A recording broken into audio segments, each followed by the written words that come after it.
ආණ්ඩුවට තියෙනවා මේ දක්වා බලයක්.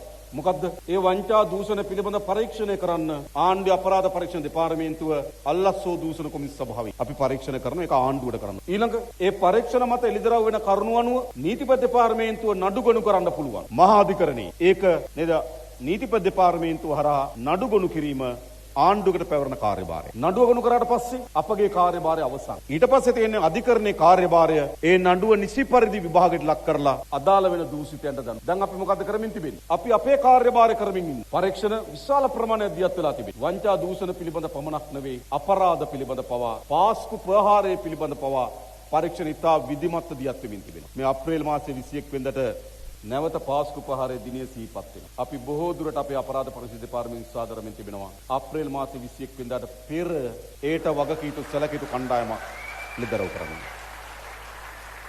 කරන්න ඕනේ නැද්ද? කරන්න. මේ වන විටත් ඔබතුමාලා දන්නවා හිටපු ඇමතිවරු 3 දෙනෙක් රිමාන්ඩ් බාරේ ඉන්නවා.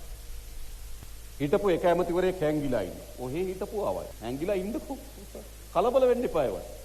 හිටපු පොලිස්පතිවරයෙක් රිමාන්ඩ් බාරේ ඉන්නවා. ඒ කියන්නේ මොකද්ද? මේ රට අපරාධ රාජ්‍යයක් බවට පත් කරන්න රාජ්‍ය සේවකයන් ගස් බැඳලා, නීති විරෝධී ඉඩම් අල්ලලා, නීති විරෝධී පස් කපලා මේ අය මේ අපරාධකාරයෝ. வீடியோக்களை மிஸ் பண்ணாமல் பார்க்க இன்றே ஷார்ட் நியூஸ் யூடியூப் சேனலை சப்ஸ்கிரைப் பண்ணுங்கள்.